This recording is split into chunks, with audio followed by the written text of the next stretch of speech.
विद्यार्थियों का इस YouTube चैनल भोज एकेडमी में स्वागत है। आज के वीडियो में हम लेकर के आए हैं कक्षा 10वीं के लिए त्रैमासिक परीक्षा हेतु 3 अंक वाले प्रश्न उत्तरों की जानकारी। तो देखिए, ब्लूप्रिंट के आधार पर आपको त्रैमासिक परीक्षा में भूगोल अध्याय के अध्याय 2 वन एवं वन्य जीव संसाधन से 3 अंक के प्रश्न पूछेगा और फिर राजनीति से अध्याय 2 संघवाद के 3 अंक के प्रश्न हैं और अर्थशास्त्र में अध्याय 3 मुद्रा और साख के 3 अंक के प्रश्न हैं। तो अब हम देखते हैं अध्याय 2 वन एवं वन्य जीव संसाधन के 3 अंक वाले प्रश्न, और जो कि इस अध्याय से बहुत कुछ आपके सिलेबस से हटा दिया गया है। तो बहुत कम प्रश्न इस अध्याय से आपको प्राप्त होंगे। तो देखिए, वन्य प्राणी संरक्षण क्यों आवश्यक है और वन्य प्राणी संरक्षण के उपाय बताइए। तो देखिए, इसका संरक्षण क्यों आवश्यक है। वनों के साथ साथ वन्य जीव भी मानव के लिए महत्वपूर्ण संसाधन है। वन्य जीवों से मांस, खाल, हाथी दांत आदि प्राप्त होते हैं। वन के साथ साथ मानव ने वन्य प्राणियों का भी बेदर्दी से विनाश किया है। इससे वन्य जीवों का अस्तित्व ही खतरे में पड़ गया है। बाघ, सिंह, हाथी, गैंडे आदि की संख्या में निरंतर कमी आ रही है। आने वाले कुछ ही वर्षों में वन्य प्राणियों की कुछ प्रजातियों का पूर्णतः लुप्त हो जाने का खतरा है। इस प्राकृतिक धरोहर को भावी पीढ़ियों तक ज्यों का त्यों पहुंचाना प्रत्येक नागरिक का धर्म और कर्तव्य है। इसीलिए वन्य जीव संरक्षण की अत्यधिक आवश्यकता है। अब हम देखते हैं कि वन्य प्राणी संरक्षण के उपाय बताइए। तो वन्य प्राणी संरक्षण के उपाय निम्नलिखित है। नंबर 1, वन्य जीवों के प्राकृतिक आवासों को बिना हानि पहुंचाए नियंत्रित करना। फिर वन्य जीवों के शिकार पर पूर्णतः प्रतिबंध लगाना। फिर पॉइंट 3 है, वन्य क्षेत्रों में जैव मंडल रिजर्व की स्थापना करना और लुप्त हो रही प्रजातियों का पुनर्विस्थापन के लिए राष्ट्रीय पार्क और अभ्यारण्यों की स्थापना करना और वन्य जीव प्रबंधन की योजनाओं को ईमानदारी से लागू करना। तो इस प्रकार से हम वन्य प्राणियों का संरक्षण या वन्य जीवों का संरक्षण कर सकते हैं। इसके बाद हम देखते हैं, अगला प्रश्न है, भारत में वनों को कितने भागों में बांटा गया है। तो भारत में वनों को 3 भागों में बांटा गया है, आरक्षित वन, रक्षित वन और अवर्गीकृत वन। अब देखिए, आरक्षित वन, तो आरक्षित वन देश के आधे से अधिक वन क्षेत्र आरक्षित वन घोषित किए गए हैं। जहां तक वन और वन्य प्राणियों के संरक्षण की बात है तो आरक्षित वनों को सबसे अधिक मूल्यवान माना जाता है। उसके बाद आता है रक्षित वन। तो वन विभाग के अनुसार भारत के कुल वन क्षेत्र का 1/3 भाग रक्षित वन है और इन वनों को और अधिक नष्ट होने से बचाने के लिए उनकी सुरक्षा की जाती है। फिर आता अवर्गीकृत वन, अन्य सभी प्रकार के वन और बंजर भूमि जो सरकार, व्यक्ति या समुदाय के स्वामित्व में होते हैं अवर्गीकृत वन कहलाते हैं। इसके बाद हम अगला प्रश्न देखते हैं, वन्य पर्यावरण के महत्वपूर्ण अंग हैं, इस कथन को स्पष्ट कीजिए। तो वन्य पर्यावरण का महत्वपूर्ण अंग है। वन से पर्यावरण का घनिष्ठ संबंध है।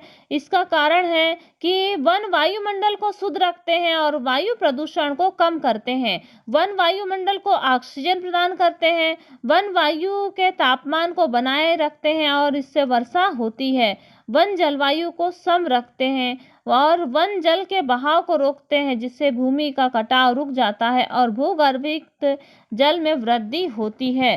तो ये आपके हम अगला प्रश्न देखते हैं कि भारत में संयुक्त वन प्रबंधन कार्यक्रम के द्वारा वनों को किस प्रकार से बचाया गया। तो देखिए, संयुक्त वन प्रबंधन कार्यक्रम की शुरुआत 1988 में हुई, जब ओडिशा राज्य में संयुक्त वन प्रबंधन का पहला प्रस्ताव पास किया गया। वन विभाग के अंतर्गत संयुक्त वन प्रबंधन क्षरित वनों के बचाव के लिए कार्य करता है और गांव के स्तर पर संस्थाएं बनाई जाती हैं और इसमें ग्रामीण और वन विभाग के अधिकारी संयुक्त रूप से कार्य करते हैं। तो यह है संयुक्त वन प्रबंधन कार्यक्रम। इसके बाद हम देखते हैं अर्थशास्त्र के अध्याय 3 मुद्रा और साख के प्रश्न उत्तर। तो देखिए, मुद्रा और साख में महत्वपूर्ण प्रश्न उत्तर, मुद्रा के प्रमुख कार्यों की व्याख्या कीजिए। तो मुद्रा के प्रमुख कार्य निम्नलिखित हैं। विनिमय का माध्यम है, मूल्य का मापक है, मूल्य संचय का आधार है और मूल्य का हस्तांतरण। अब हम इसका वर्णन देखते हैं। विनिमय का माध्यम, यह मुद्रा का अत्यंत महत्वपूर्ण कार्य है। इस कार्य द्वारा मुद्रा ने वस्तु विनिमय के दोहरे संयोग के अभाव की कठिनाइयों को दूर करके विनिमय रीति को व्यवस्थित और सरल बना दिया है, अर्थात प्रत्येक व्यक्ति अपनी वस्तु के बदले मुद्रा प्राप्त कर सकता है। इसके बाद में आता है मूल्य का मापक। मुद्रा का दूसरा महत्वपूर्ण कार्य है मूल्य मापक के रूप में विभिन्न वस्तुओं एवं सेवाओं को विनिमय शक्ति को आंकने का रहा है और वस्तु विनिमय के अंतर्गत विभिन्न वस्तुओं का अन्य वस्तुओं के रूप में मूल्य मापन एक कठिन कार्य था, जो कि आज मुद्रा के प्रचलन से ये कठिनाई समाप्त हो गई है। फिर हम तीसरा पॉइंट देखते हैं, मूल्य संचय का आधार।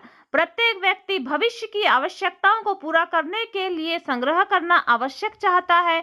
यदि यह संग्रह वस्तु के रूप में किया जाए तो यह स्पष्ट है कि वस्तुएं कुछ समय पश्चात ही समाप्त हो जाएगी, लेकिन मुद्रा के आविष्कार से यह समस्या का समाधान हो गया है। उसके बाद हम देखते हैं मूल्य का हस्तांतरण। मुद्रा द्वारा मूल्य का हस्तांतरण एक व्यक्ति से दूसरे व्यक्ति और एक स्थान से दूसरे स्थान पर सरलता पूर्वक किया जा सकता है। इसके बाद हम अगला प्रश्न देखते हैं, स्व सहायता समूह के गठन के प्रमुख उद्देश्य लिखिए। तो देखिए, स्व सहायता समूह के गठन के प्रमुख उद्देश्य है सामूहिक रूप से संगठित होकर कार्य करने की भावना विकसित करना, सदस्यों में बेहतर भविष्य के लिए बचत करने की आदत विकसित करना और सदस्यों में स्वावलंबन की भावना का विकास करना, स्वास्थ्य, पोषण, शिक्षा, घरेलू हिंसा जैसे विषयों के प्रति जागृति उत्पन्न करना। इसके बाद हम अगला प्रश्न देखते हैं, अतिरिक्त मुद्रा वाले लोग और जरूरतमंद लोगों के बीच बैंक किस प्रकार मध्यस्थता करते हैं। तो देखिए, यह निम्न प्रकार से मध्यस्थता करते हैं। लोग अतिरिक्त नकद को बैंकों में अपने नाम से खाता खोलकर जमा कर देते हैं, बैंक जमा स्वीकार करते हैं और इस पर सूद भी देते हैं और उसके बाद में बैंक जमा राशि का लोगों की ऋण आवश्यकता को पूरा करने के लिए इस्तेमाल किया जाता है।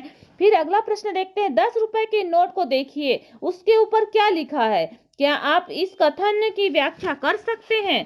तो 10 रुपए की नोट पर भारतीय रिजर्व बैंक लिखा होता है और इसके नीचे केंद्रीय सरकार द्वारा प्रत्याभूत लिखा होता है और इसके अलावा गवर्नर की ओर से मैं धारक को 10 रुपए अदा करने का वचन देता हूं, यह भी छपा होता है, जिसका आशय है रिजर्व बैंक को केंद्रीय सरकार की ओर से मुद्रा जारी करने का अधिकार है। वह इस 10 रुपए के नोट के धारक को प्रत्येक स्थिति में 10 रुपए देने का वादा करता है। इसके बाद हम देखते हैं, क्या कारण है कि बैंक कुछ कर्जदाताओं को कर्ज देने के लिए तैयार नहीं होता। तो बैंक कुछ कर्जदाताओं को कर्ज देने के लिए निम्नलिखित कारण से तैयार नहीं होता। कुछ कर्जदाताओं के पास बैंक में गिरवी रखने के लिए कोई संपत्ति नहीं होती।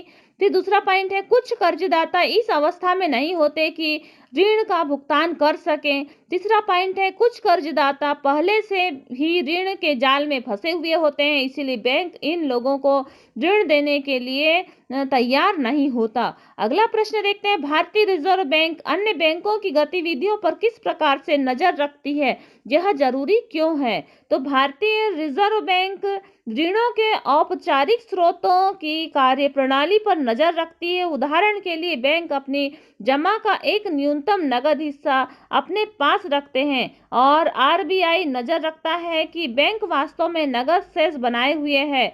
आरबीआई इस बात पर भी नजर रखता है कि बैंक केवल लाभ अर्जित करने वाले व्यवसायियों या व्यापारियों को ही ऋण उपलब्ध नहीं करा रहे, बल्कि छोटे किसानों और छोटे उद्योग, छोटे कर्जदारों इत्यादि को भी ऋण दे रहे हैं। समय समय पर बैंकों द्वारा आरबीआई को यह जानकारी देनी पड़ती है कि वे कितना और किनको ऋण दे रहे हैं और उनकी ब्याज की दरें कितनी हैं। इसके बाद हम देखते हैं अगला प्रश्न, विकास में ऋण की भूमिका का विश्लेषण कीजिए। विकास में ऋण की भूमिका अत्यंत महत्वपूर्ण है और उत्पादन के लिए कार्यशील पूंजी की जरूरत को ऋण द्वारा पूरा किया जाता है। ऋण इसे उत्पादन के कार्यशील खर्चों पर और उत्पादन को समय पर पूरा करने में सहायता करता है और यह आय को बढ़ाता है। इस प्रकार ऋण एक महत्वपूर्ण और सकारात्मक भूमिका अदा करता है। अगला प्रश्न है, वे दूसरे स्रोत कौन से हैं जिससे छोटे किसान कर्ज ले सकते हैं? तो वे दूसरे जो स्रोत है वे औपचारिक उधारदाता में साहूकार, व्यापारी, मालिक, रिश्तेदार और दोस्त इत्यादि से भी ऋण लिया जा सकता है। अगला प्रश्न देखते हैं, देश की आर्थिक विकास में व्यापारिक बैंकों की क्या भूमिका है? तो देश के आर्थिक विकास में व्यापारिक बैंकों की निम्नलिखित भूमिका है। पूंजी निर्माण में सहायक होना, पूंजी हस्तांतरण की सुविधा और अंतर्राष्ट्रीय व्यापार में सहायक होना, कृषि कार्यों के लिए साख उपलब्ध कराना आदि। के बाद हम देखते हैं राजनीति के अध्याय 2 संघवाद के प्रश्न उत्तर। तो यह संघवाद के 3 अंक वाले प्रश्न उत्तर है। देखिए, भारत के अलावा संघीय शासन वाले 3 देशों के नाम बताइए। तो ये हैं स्विट्जरलैंड, बेल्जियम और संयुक्त राज्य अमेरिका। अगला प्रश्न है, भारत में संघीय व्यवस्था में बेल्जियम से मिलते जुलती एक विशेषता और उससे अलग एक विशेषता बताइए। भारत तथा बेल्जियम की संघीय व्यवस्था की एक मिलती जुलती बात यह है कि केंद्र सरकार की अनेक शक्तियां देश के 2 इलाकों की क्षेत्रीय सरकारों को सुपुर्द कर दी गई है, यानी राज्य सरकारें केंद्र सरकार के अधीन नहीं हैं। फिर दूसरी जो की विशेषता नहीं मिलती वह है भारतीय संविधान से अलग बेल्जियम के संविधान की अलग विशेषता यह है कि केंद्रीय सरकार में डच, फ्रेंच और भाषी मंत्रियों की संख्या समान रहेगी। अगला प्रश्न है, शासन के संघीय और एकात्मक स्वरूप में क्या क्या मुख्य अंतर है, इसे उदाहरण के माध्यम से स्पष्ट करो। तो देखिए, एकात्मक शासन के लिए लिखित संविधान होना अनिवार्य नहीं है, जबकि संघात्मक शासन के लिए लिखित संविधान का होना अनिवार्य है। एकात्मक शासन में एक ही कार्यपालिका, विधायिका और न्यायपालिका होती है, जबकि संघात्मक शासन में ये संस्थाएं दोहरी होती है। एकात्मक शासन में संपूर्ण शक्तियां केंद्र के पास होती है, जबकि संघात्मक शासन में शक्तियां केंद्र तथा राज्य में बटी हुई होती है। अगला प्रश्न देखते हैं, 1992 में के संविधान संशोधन के पहले और बाद के स्थानीय शासन के 2 महत्वपूर्ण अंतरों को बताइए। तो देखिए, 2 महत्वपूर्ण अंतर निम्नलिखित हैं। यह स्थानीय स्वशासित निकायों के चुनाव नियमित रूप से कराना संवैधानिक बाध्यता है। संशोधन के बाद कम से कम 1/3 पद महिलाओं के लिए आरक्षित है, इससे पहले यह आरक्षित नहीं थे। इसके बाद में हम अगला प्रश्न देखते हैं कि केंद्र और राज्य में सत्ता का विभाजन किस प्रकार से हुआ है, इसे समझाइए। तो केंद्र और राज्य में सत्ता का विभाजन 3 प्रकार से हुआ है: संघ सूची, राज्य सूची और समवर्ती सूची। संघ सूची में प्रतिरक्षा, विदेशी मामले, बैंकिंग और संचार और मुद्रा जैसे राष्ट्रीय महत्व के विषय हैं और पूरे देश के लिए इन मामलों में एक तरह की नीतियों की आवश्यकता है। इसी कारण इन विषयों को संघ सूची में रखा गया है। संघ सूची में शामिल विषयों के बारे में कानून बनाने का अधिकार सिर्फ केंद्र सरकार को है। फिर आता है राज्य सूची। इस सूची में पुलिस, व्यापार, वाणिज्य, कृषि, सिंचाई जैसे प्रांतीय और स्थानीय महत्व के विषय हैं। राज्य सूची में वर्णित विषयों के बारे में सिर्फ राज्य सरकार ही कानून बना सकती है। फिर आता है समवर्ती सूची। इस सूची के अंतर्गत शिक्षा, वन, मजदूरी, संघ और विवाह, गोद लेना आदि उत्तराधिकारी जैसे विषय हैं, जो कि केंद्र के पास राज्य सरकारों की साझी जिम्मेदारी में आते हैं। इसके बाद आता है अगला प्रश्न, संघीय व्यवस्था की महत्वपूर्ण विशेषताएं बताइए। तो संघीय व्यवस्था की महत्वपूर्ण विशेषता निम्नलिखित है: यहाँ सरकार 2 या अधिक स्तरों वाली होती है। दूसरा है, अलग अलग स्तर की सरकारें एक ही नागरिक समूह पर शासन करती है, किंतु कानून बनाने और कर वसूलने और प्रशासन का उनका अपना अपना अलग अलग क्षेत्र होता है। अगला है, संविधान में मौलिक प्रावधानों के किसी एक स्तर की सरकार अकेले नहीं बदल सकती। ऐसे बदलाव दोनों स्तर की सरकारों की सहमति से ही बदले जा सकते हैं। तो इस प्रकार से यह आपके संघवाद के 3 अंक वाले प्रश्न उत्तर हुए। और आने वाले वीडियो में आपको जो कक्षा 10वीं है, आने वाले वीडियो में कक्षा 10वीं के 4 अंक वाले महत्वपूर्ण प्रश्न उत्तरों की जानकारी दी जाएगी। तो लगातार वीडियो को प्राप्त कीजिए और आपने यदि इस चैनल को सब्सक्राइब नहीं किया है तो आप इस चैनल को सब्सक्राइब करें और वीडियो को अधिक से अधिक छात्र छात्राओं तक शेयर करें। धन्यवाद।